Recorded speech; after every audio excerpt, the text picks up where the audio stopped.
Welcome to This Is Jen, episode 51. So much good stuff to cover today, including I am going to give out the Woman of the Year award to someone you probably heard of, just a deep inspiration to me. So we will get to that in a minute. I want to begin with a spontaneous topic that I was just speaking to my fabulous producer, Shady Ray, about.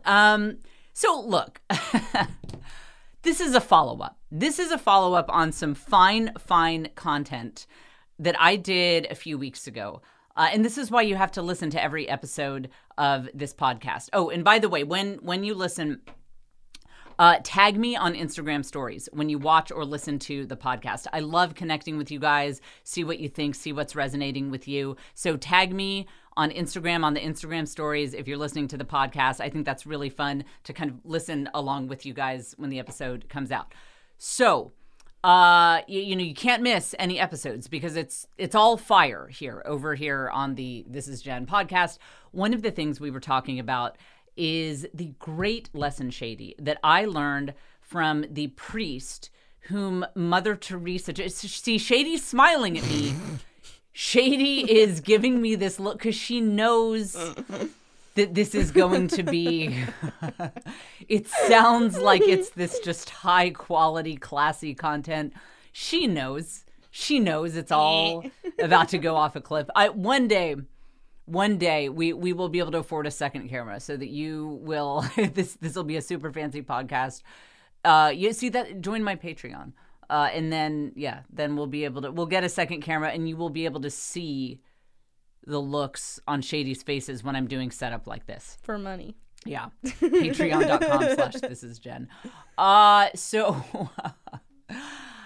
look, it was a good episode that we did a while back where I was talking about the priest who Mother Teresa chose to found her order of priests. I got to know this guy, Father Joseph Langford. Fantastic gentleman. We emailed quite a bit because I was at the time a website person doing web development and things like that. And so I was helping him put together a website. And so as part of my sort of payment, of course, I didn't charge the guy. I wasn't like, yeah, you better PayPal me a couple $1,000, Father. You want to serve the poorest of the poor? Give me my That's money. going to cost you. Yeah, you want to share Mother Teresa's message for a cool $10K, it'd be no, I didn't charge him for anything. So we sort of had this informal deal where I could ask him for advice, which was really cool because I did endless advice. Anything I wanted to ask the priest who was close friends with Mother Teresa, whom she chose to found her order of priests. One of the really life-changing email exchanges that came out of it was when I said, look, I'm so busy. At the time, that's when I had 4 kids under age 5. I said, Father, I'm so busy. And I was also trying to write my book, my first book, Something Other Than God. I was working on that. And I felt called to do it. I felt like I was supposed to do it. And Joe was just working crazy hours. He had a long commute. I'm always busy, but that was a lot. And things were starting to take off with some of the public work that I was doing. I'd have people wanting responses from me and replying to emails and all that. And I said, Father, Mother Teresa must have encountered this on a million X level of what I'm dealing with. She had to have felt overwhelmed, especially once her ministry really became a worldwide thing. Everyone in the world, in the decade before her death, she was arguably one of the top 5 most famous people in the world. Everyone wanted something from her. She'd get these heartbreaking letters of like, I lost both of my arms and legs in a thresher accident, and it's, what should I do, Mother Teresa? So people with real, I don't know if that's a real letter, but people with real needs, not to mention just the people dying in the streets of Calcutta, who she would literally pull them off the streets, clean their sores by hand, give them a death with dignity. It was amazing. A lot of people needed her time. And so I said, Father Langford, how did she not get overwhelmed? How did she not just flip out about this stuff all the time? And he said, in so many words, he said, Mother Teresa went through each day with peace. She made time. She put first things first. So she made time for Mass and for prayer and to nourish herself with food. She made sure that as busy as she was and as many demands as were on her time, God came first, so that prayer time was getting in there no matter what. And then in the time that God allowed her, she would do what she could. But she realized, part of the genius of Mother Teresa and how God was able to work through her on such a big level, is she realized that God is never going to call anyone to run themselves ragged and be frantic and stressed out 24/7. You can go through your life with peace. Peace. This is good. It's the end of the year. The wheels are coming off. The end of 2020. Lost my ability to speak. A little silly. Yeah, peace. Go through your life with peace. That if God calls you to do something, you will be able to do it with peace. You might feel a healthy sense of motivation. This should be done sooner rather than later. But God is not ever going to call you to do something where you have to hardly get any sleep for weeks in a row and you're angry at people and you're starting to skip Mass and prayer times and things like that. And you're lashing out at people and that whole ball of wax. That's not from God. And so what he said is Mother Teresa would just do what she could. And if after serving the poor on the streets of Calcutta, maybe that day she only had time to respond to 4 or 5 letters out of the entire massive mailbag that was dumped at her feet, she would do that in peace. And she would say, if the good Lord wanted me to be able to respond to all these letters, he could have arranged my life so that would be possible. But he hasn't done that. And so I will trust that he will put the letters in front of me that most need to be answered, and I'll do that. And I would be like, well, now I have to write 5 pages because this person is really upset. She would write a note that was short and to the point. And then again, she would trust God that he would convey whatever message needed to get across. She would say what she was inspired to say very quickly and then just pray, just turn it over to God. So that has stuck with me. And whenever I feel like I need to burn the candle at both ends and just, absolutely run myself ragged to make something happen, I always do. But I try to remember that what I should be doing is trusting that if something is meant to happen, if it's in the plan for my life, it will happen. And I've seen the fruits of this over and over again. I told you guys many times that when SiriusXM first contacted me about being a talk radio host, it was like I had a checklist of how not to get this job. I still have the email. I turned it down twice. I was like, I did. Did you not know that? I did not know I turned it. I still have that email exchange where I said I thank you. I'm really, I'm really honored by the offer. But I just don't think that talk radio is for me. I'm a writer. Writing is my thing. And then when I had meetings with the executives, they didn't. The first meeting did not go so well. My husband they flew down to Austin to meet with me, and my husband famously told them that his wife will never have a talk radio show on SiriusXM. So, I mean, it was really a checklist. Yeah, it was. Well, there was just some confusion about the terms and whatnot. We're all friends. Like everyone who was there, we still text. We are still good friends to this day, and it was all great. But it was like I had a checklist of like, here are the things that you can do to not get this great opportunity. And I did them all. And I ended up spending years as a SiriusXM daily 2-hour talk radio host anyway. So the point of that is to say that if something is meant for you, if it's in the plan for your life, yeah, you can try to tank it as I did. And it's probably going to work out anyway. So I try to remember that I do what I can in a day. And if I'm feeling so worn out that I'm going to be lashing out at my family, that I'm going to start being a nasty, nagging wife or mother, or, because I'm just so tired and I'm at my limit, that's always a litmus test that, okay, you know what? I don't need to be like this. Whatever is what? I said you're spent. Yes, I'm spent. Like whatever is causing me to have this level of anxiety. I need to get it out of my life because this isn't obviously something that I'm called to do at this level. So that happened. That happened today. This is the week before New Year's. Is a busy week for me because every year my word of the year generator and my saint name generators go viral. And it's a cool thing. There are quite a few things that I like to do related to this. So I'm online all the time. I'm talking to people about their words. We want to do this podcast episode. And then of course we had Christmas last week, taking the kids out shopping and wrapping all the gifts, and then some things heading back into the school year. Suffice it to say, this is a very, very, very busy week for me. So I haven't been sleeping a lot. And this morning, I had so much to do today. We're filming this episode. We're filming the Patreon episode. Again, wanted to get some word of the year, Saints Name Generator stuff. You can see the reels and TikToks that I posted. I put them on Instagram. Jennifer Fulweiler is my handle on Instagram. You can look those up. So I wanted to get all this stuff done. And so I set my alarm early because I needed that time to get all of this done. And so my alarm went off early. I'm not even going to tell you what early is for me because I don't need your judgment. I don't. Some people would be like, really, Jen? I've done like 3 hours of work before that time you set your alarm. Yeah. So look, I don't need anyone's judgment. But it was early for me.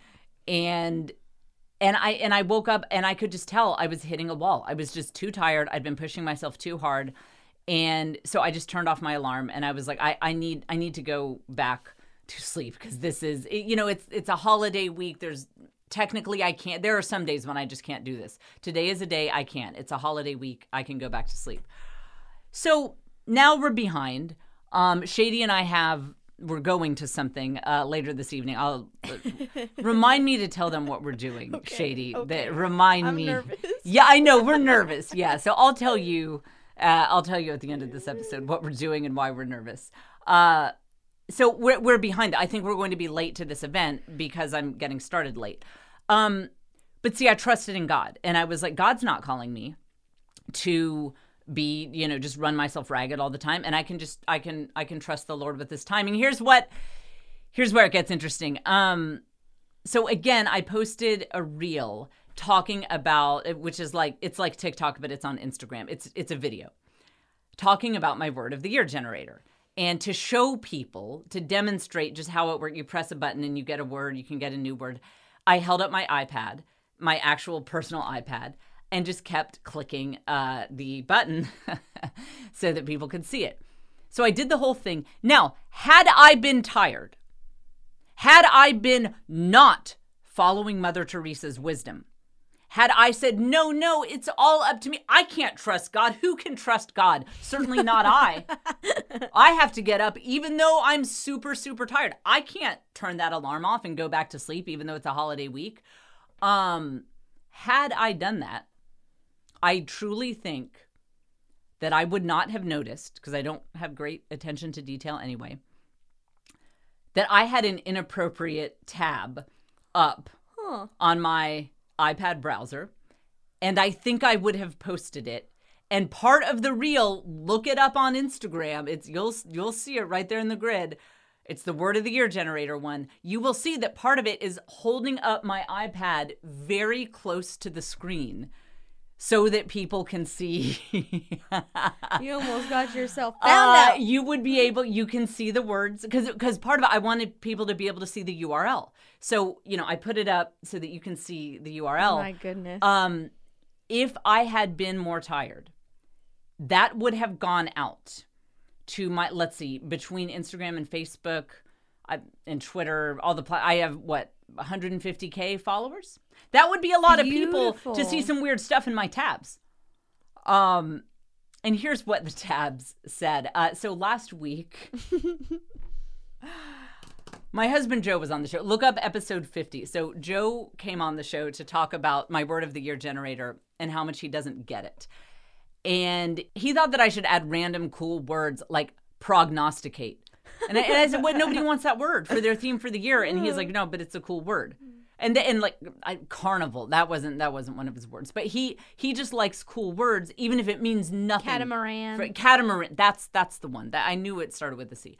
Okay, so that led us to the discussion of how some words just sound cool, even if you don't like the connotations.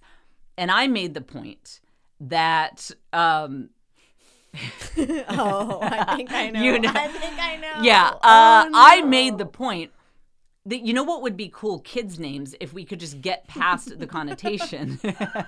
Episode 50. You know what words are really beautiful?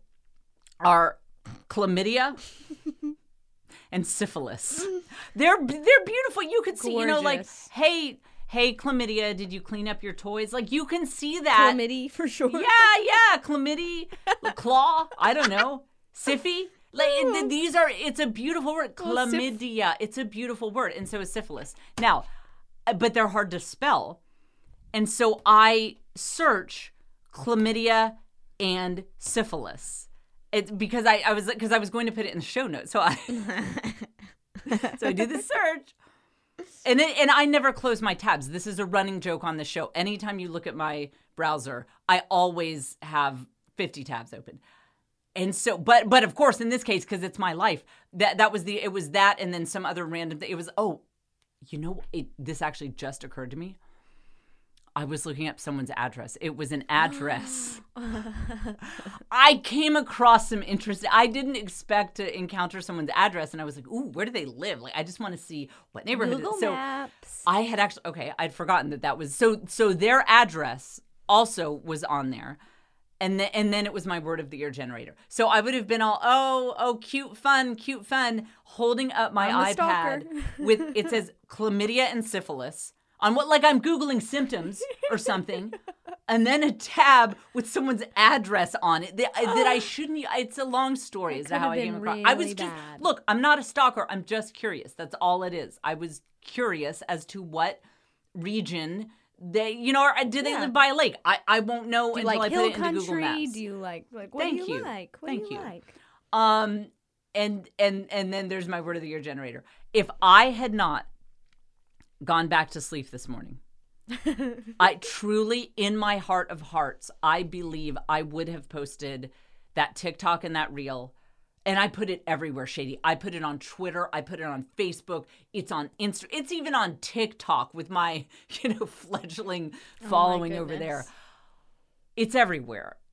And then it's like once that cat is out of the bag, I mean, there's no putting it back in. And there's no explaining it. Like, I know everyone thinks I must have had some weird symptoms that I would be Googling this, but it wasn't that. It was for the podcast. That's what, and everyone would be like, yeah. Okay, we got okay. We see and then the you. person whose address is that would probably sue me. Like, you put my home address on your reel? Like, how do you, by the way, who gave you? Oh, I think I know who gave you my address. Like, look, folks. Buddy old pals. Here's the lesson I want you to take into this year. I know many of my listeners are very busy people. Do not let yourself get worked into a tizzy about anything. If you start to find that you are burning the candle at both ends, that you are not getting enough sleep, and you just, because you feel like you have to control everything. You can't trust God. It's like it's all on your shoulders, and everything's about you and what you need to get done. You got to take a break, get some sleep, make time for prayer, make time for meditation. Make time to just binge watch dumb shows just so that you can recharge your batteries. Make time for a date night with your spouse. Yeah. I mean, just look, I have the fear of God put in me by this situation. So let me bless your life. Because if you don't, you will end up making people think you have venereal disease. Yeah, and you're a stalker. And because that's what happens in life. Time. That's right. Exactly. Right. And these things, they might even think they're correlated. And that's Mother Teresa's wisdom for you today. That is what Mother Teresa wants you to take away. Thank you. So we're running that. That's why. So this show, normally we film like 3 hours earlier than we are actually doing this, but it's all good. It's all good because I did not tank my reputation with my accidental tabs that were open. Okay, so I want to begin by, we have a brand new year, 2021. Woohoo! I mean, I don't know. I feel like I'm giving up on optimism for years. So new thing here on the podcast, I want to give an award to the Woman of the Year, my Woman of the Year, who personally inspired me to just do better, take things to the next level in my life. So our first recipient of the Woman of the Year award is Hilaria Baldwin. Woo. Now, this might look like a repurposed award. This might look like the Christopher Award that I received from my book, One Beautiful Dream. It is not. This is a real This Is Jen podcast Woman of the Year Award. I made it by hand. Yes. Shady smelted this bronze. I really did. She was smelting. I was. All day long. There's the one for the Word of the Year generator. Smelt. The verb. I'm so inspired. I am so inspired by Hilaria Baldwin because I didn't know this was an option to completely reinvent your past. I am also impressed that she had so little of an internet footprint that she was able to do this in adulthood, right? Because I've been all over the internet since the moment it was invented. You can't keep me off the internet. And so it would be like, well, Jen, you're trying to tell us that you're from Chile, but like we have, like you were on Instagram stories for like 5 hours in one day, every day for all of these years that you were supposedly living in Chile. That looks like the Texas suburbs. What are you talking about? So I just, first of all, I'm impressed that she had so little of an online footprint that she could do this. Now, for those of you who don't know, this is Alec Baldwin's wife. The story has always been that she was from Spain. She's Spanish. And the reason people believe that is because she said it many times. Oh, and she took it to the next level. She even did the Spanish accent and everything. You've probably heard this clip by now. So this is her on the Today Show. This is her with her accent and everything, pretending like she doesn't know an English word. And so it turns out she is from Boston, like born and raised in the Northeast, just grew up there. Yeah, she went to like nice private schools. Her parents are not from Spain. They've vacationed there. And that is it. She was not born there. She was not raised there. She's visited, and that's it. Yeah. Goodness. So she's from Boston. Like she is as Bostonite American Massachusettsian as anyone. and again, like went to like kind of richy rich private schools. So this is what you're about to hear. This clip is someone from Massachusetts. We have very few ingredients. We have tomatoes. We have how do you say it in English? Cucumbers. We have how do you say it in English? Cucumber. Like maybe that's a Boston thing. I don't know. I've only been to Boston a couple of times. Maybe. I mean, if you've ever heard a Boston accent, say in English? Yeah, she literally went said there? that. She went there. No, but I mean, if you've ever heard a Boston accent, you could argue a cucumber. They don't know. They don't know English. I can say that. I'm a Texan. We have very few ingredients. We have tomatoes. We have how do you say it in English? Cucumbers. How do you say it in English? I love it. I love it so much. Okay, no, but seriously, I'm not piling on.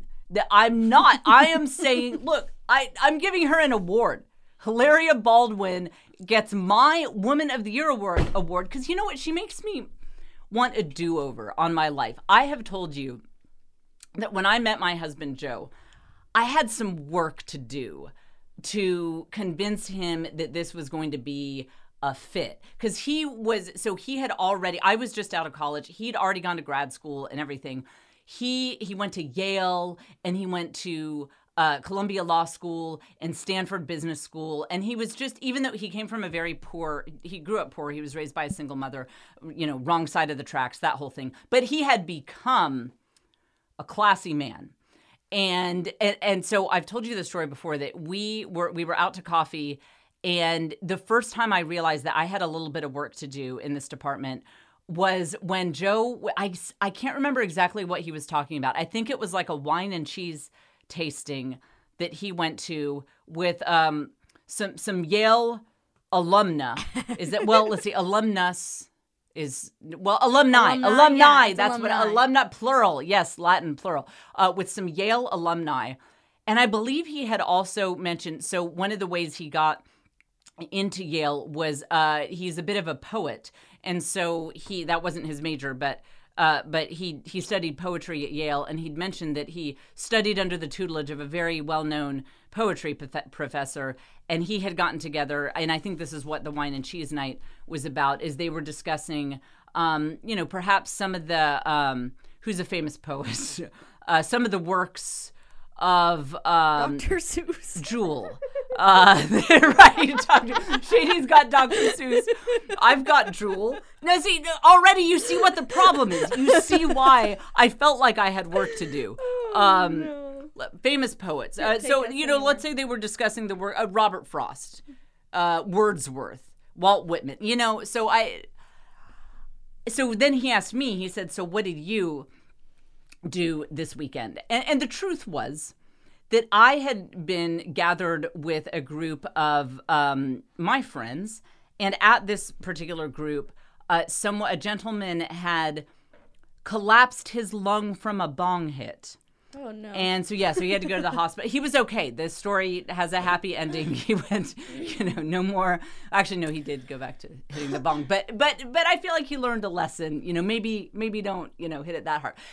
And I wasn't actually into that stuff that much. I wasn't into that stuff. But I've always liked to hang out with interesting people. So even though I really didn't get into all that, but I was around all that. And so, I would hear about what Joe did in his life, and I would compare it to the kinds of parties I was going to, the kind of people I was hanging out with. On another episode, we discussed the gentleman Enigma. Hallie, I hope you can find a picture of this to put up for the YouTube. A guy named Enigma, he has tattoos, all like full body tattoos of puzzle pieces. And then he actually had horns embedded in his head, like went through surgery, is like that dedicated to it. That he was like, I can't. I just need just horns. wear, the thing that you wear on Halloween. It's like a headband, and it has a little sparkly devil's ears. Couldn't do that. He went under anesthetic for this. Very nice guy. So I was partying with that guy while Joe was talking about what was new in poetry and what he learned from the famous professor at Yale. But now that I see the Hilaria Baldwin model, I didn't have to tell him any of this shady. I could I could have been like, I'm Swedish. I'm Swedish, and yes, in my village in Sweden, we didn't have the what is the word in English? Cucumber. The keg stand. I don't know what that is. The very very sheltered. Beer pong? What is the beer pong? The beer I didn't know what.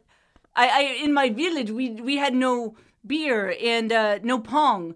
I'm Swedish, and then I could have I didn't have to do any of this. Nothing. I didn't have to be exposed to his judgment of why did you go to parties where this and that. I could have just said I'm a Swedish girl from a Swedish village. You're like, here's my meatball. Yeah, the meatball. You want the meatball. That's what in my village when I am girl in Sweden. I think this is a Russian accent, but just go with me. But her accent was not perfectly Spanish either. So that's the other thing I'm learning is that you don't even have to nail it. Just give it your best shot. See, get in that general region of Europe, and you're fine. Okay, so in my village in Sweden, we eat meatballs. Yeah. And we knit. The Swedes knit. What do Swedes do? And we yodel.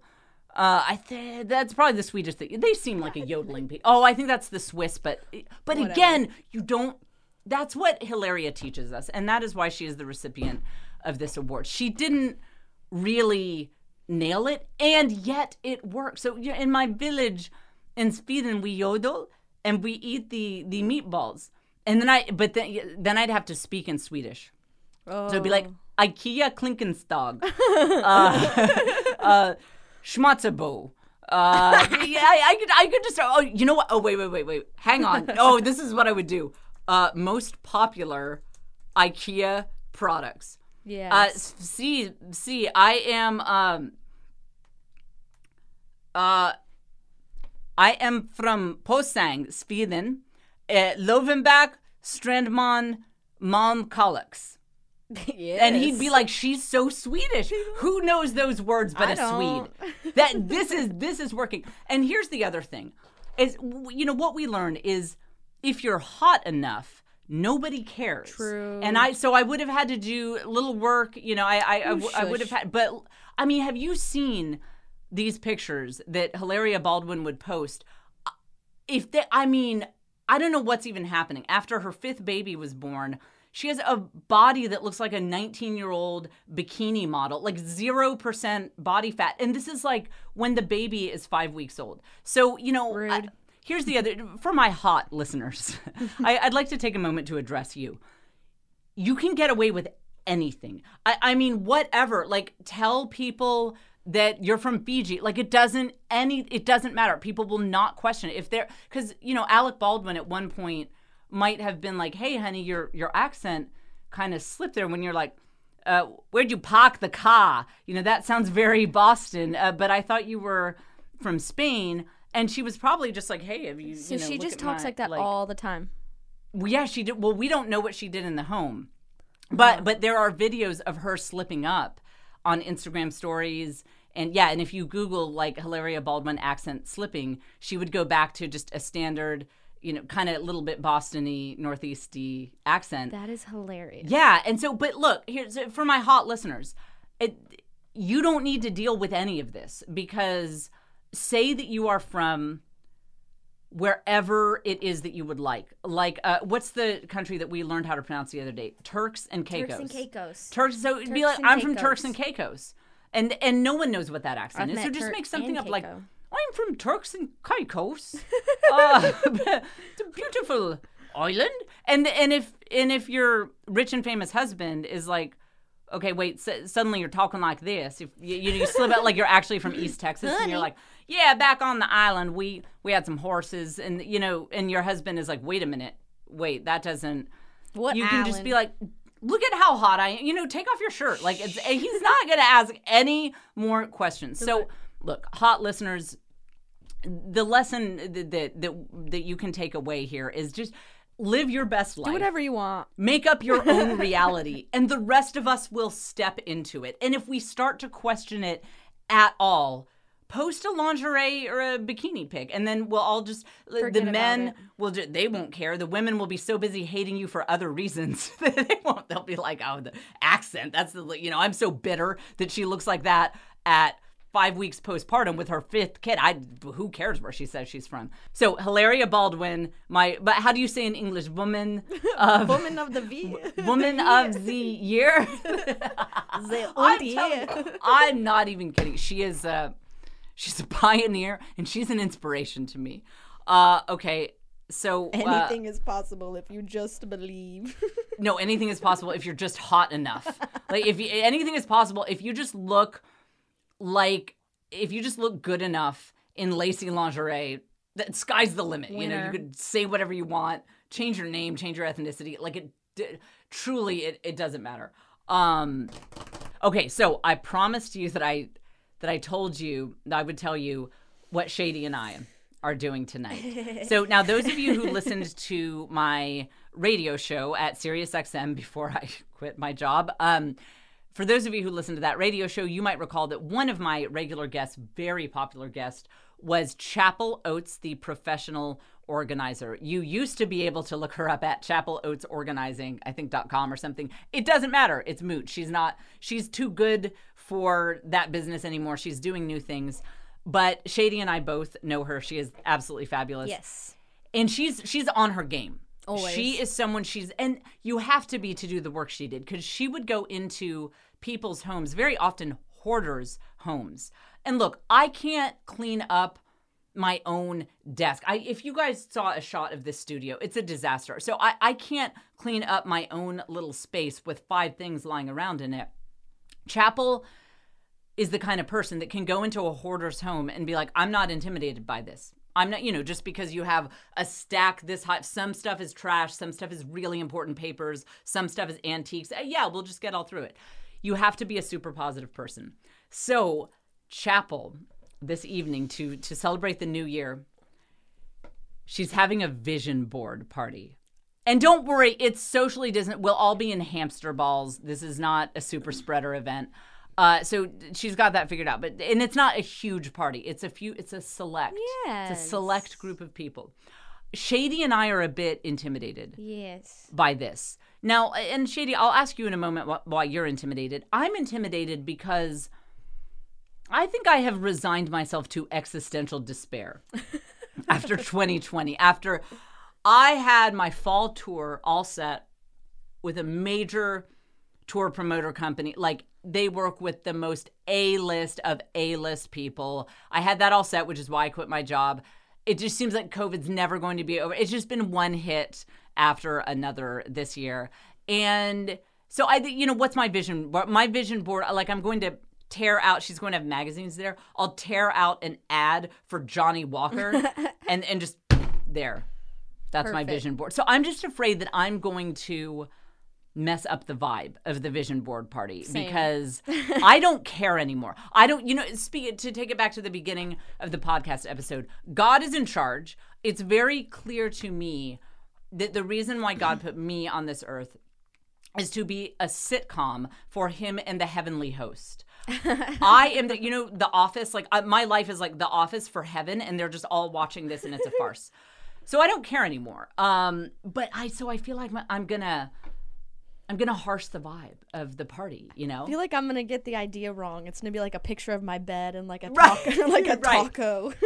Right. And yeah, and I'll end up getting drunk and crying and being like, it doesn't matter what my vision is.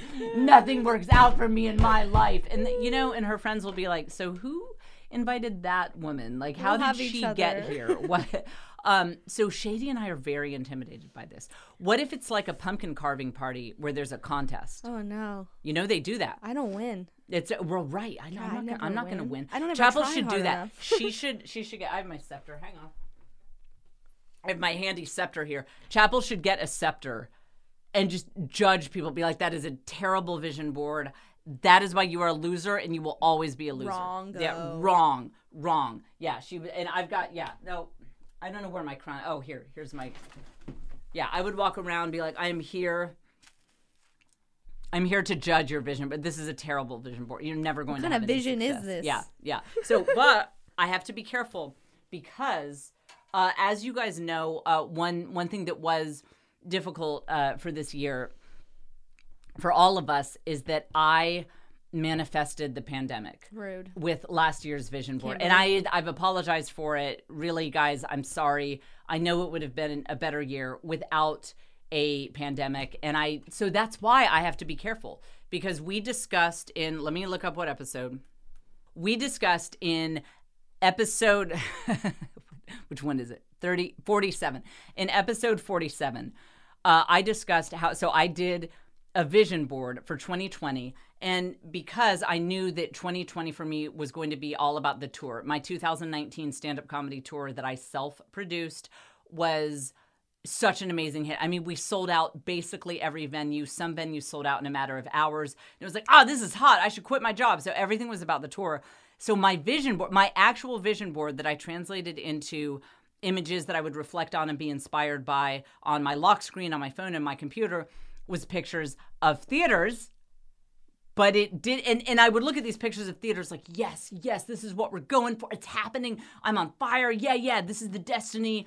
I did not realize they were pictures of empty theaters. I hadn't thought through that. I'm just thinking theater. I was manifesting these images of empty theaters. So, and I've said that we Catholics, we're not into manifesting, and that is exactly why. Because sometimes you think you're just trying to do a vision board and you manifest a pandemic. So I am really sorry about doing Jen. that. Yeah, right. I know. So I need to put stuff on my vision board that's, I'll put like pictures of everyone in the world receiving a bag of gold doubloons. Ooh, and or or Shady, I could manifest something for you, just like tacos. Yeah. Back to Or tacos. one of you, you post a singing video on your Instagram, and it goes viral, and then That would be suddenly, something. you're like the hottest singer in the world, and yeah. So I promise you guys, as Shady and I head to the vision board party, I promise we'll manifest good things this year. Yes. No more pictures of empty theaters. No. I will be much more careful with my vision board. I've Full also had wallets. issues with gratitude journal. We went through that in another episode that I think that one's called I Just Ruined Your Gratitude Journal. That basically everything I was grateful for at the beginning of 2019 was systematically taken out of my life. So this podcast is very quickly becoming the insane superstitious podcast. So we are headed to the vision board party. I'll probably end up putting some stuff about that on Instagram. You might be able to find it there. We'll see. I am Jennifer Fulweiler on Instagram. Follow me there. Don't forget that we do a whole separate podcast on Patreon with fresh content, all new stuff, and you can get access to those episodes as well as the full archive at patreon.com/thisisjen. All right, that is it for this fine episode. Shady Ray, thank you so much, as always. Happy 2021. Just take a minute to think about how different your life is than it was 1 year ago today. So I think, if there is anything that we can take away from what has happened this past year, it's that, just let it go. Whatever just resign yourself. Like, you don't know what's going to happen this year. You have no idea. Like, the pandemic will be over because of my vision board, because I'll manifest something else. But then, it'll be like I'll post a picture of like a rock, but then I'll manifest like a meteor, like hitting Earth. So you don't know what's going to happen. The rock shows up at your house. Or the rock Dwayne shows The up. Rock Johnson. Nobody knows what's going to happen. So, take your New Year's resolutions, set them on fire, and I will be back with you again soon here on another fine edition of This Is Jen.